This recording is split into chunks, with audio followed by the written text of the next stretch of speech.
Truth is making a comeback. America's Top Stories with Lisa K. Donner.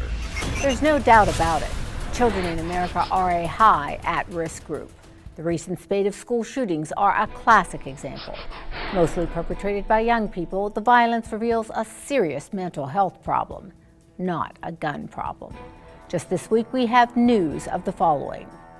A missing Houston 4-year-old is presumed dead at the hands of her stepfather.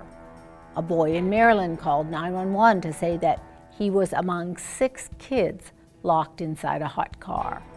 In Detroit, a 9-year-old is accused of murdering his adoptive mother. Then there's what I call state-sanctioned child abuse. And that would be coming from the foster care system, where the government places children who need protection. But all too often, this protected care turns into an abusive nightmare.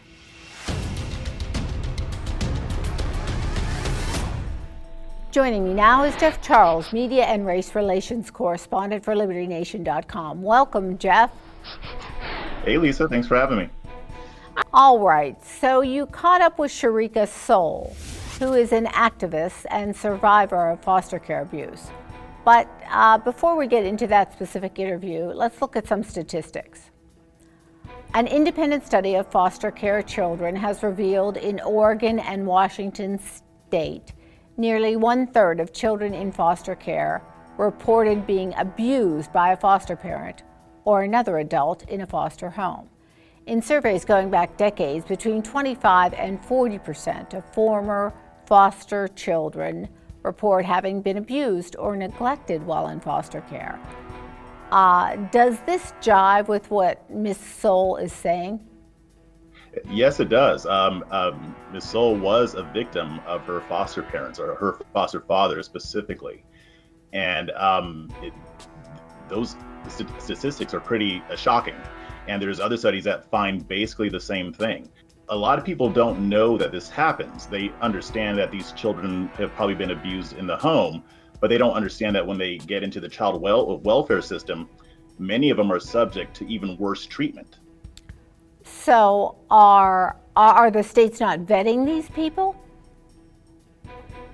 I think what's happening is that at the state level, they're probably doing as much as they can. The problem is that the system gets overloaded. So that makes it harder for them to follow up when a child is placed with a foster care family or in a group home. They're not always able to follow up on the welfare of the child. So they basically have to just hope that these children are being treated well. They do vet these people, the foster families, before they enter into the foster care system, but a lot of people slip through the cracks. Well, that's an understatement. I mean, these are really extraordinary figures. And, you know, it's almost like you're taking a child out of a neglectful and abusive situation, out of the frying pan and into the fire. Yeah, it is. And again, that's not the intention, but that is the result. I mean, you listed the statistics. Johns Hopkins found that children in the foster care system are 4 times more likely to be sexually abused than children who do not enter the program. And the ones that enter into group homes, they're 28 times more likely to be abused than others. So what I'm thinking is this like state-sponsored child abuse and neglect? That is the fact. That is the fact of the matter. This isn't a case where every now and then a bad apple gets a child. This is happening, and it's rampant across the country. Yeah, and I think the problem is it's not really being reported. I mean, it's just kind of sliding under the radar. I mean, everybody's making a big deal about the priests and the Catholics, and okay, agreed, that's a bad situation. But this also needs, I think, to see a little bit of daylight, don't you? It needs to see a lot of daylight. I mean, even before I wrote my piece on it, I was shocked. I always knew that there were issues in the system because I would hear about it here and there. But you're not going to really see this on the mainstream media outlets. They usually cover the Catholic Church and other areas of child abuse. But this is a huge problem, probably every bit as bad as what's happening in the Catholic Church. But it's even worse because there's no exposure on it. You also bring up in your article the whole situation with human trafficking and how it kind of spirals from bad to worse. So these kids are taken out of the home where they were apparently abused or neglected. Then they're put into a foster situation or they're definitely at least 25 to 40 or 60, what's that number? 40% abused sexually or otherwise. And then comes the human trafficking. How exactly does that work? Yeah, that's a very horrible and tragic reality. In 2013, the FBI found that 60% of the child sex slaves that they freed had been in foster care or group homes. And the problem is that these children make attractive targets to traffickers because they're already emotionally traumatized.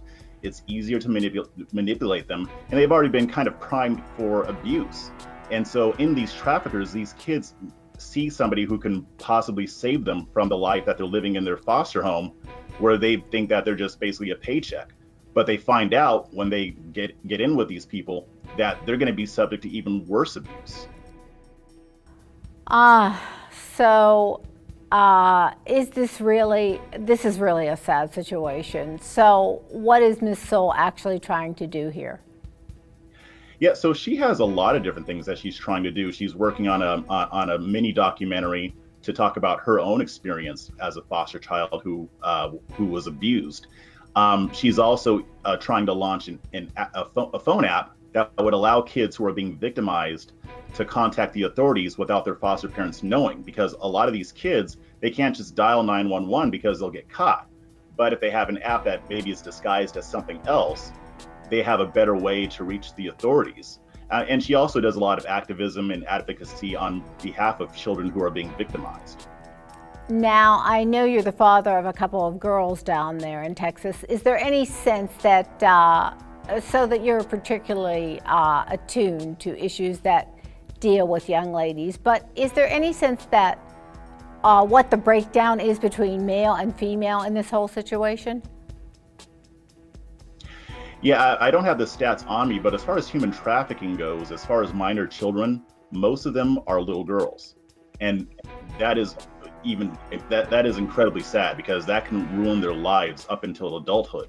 There are a lot of male children that fall victim to this, but they tend to prey on females because they can force them into pornography. They can force them into stripping.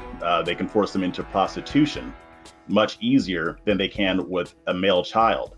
So, as a father of girls, I can't imagine going through something like that.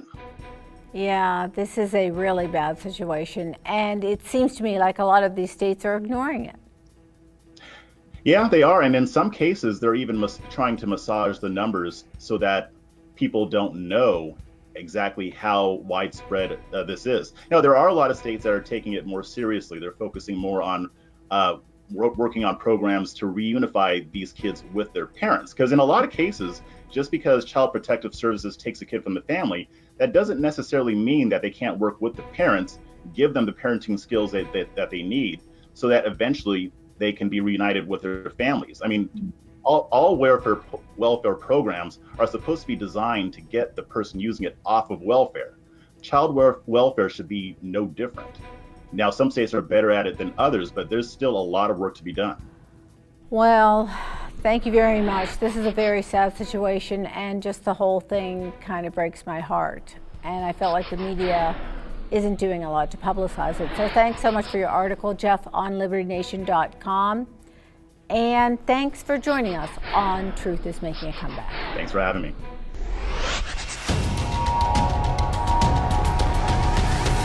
Truth is making a comeback. Visit us at LibertyNation.com.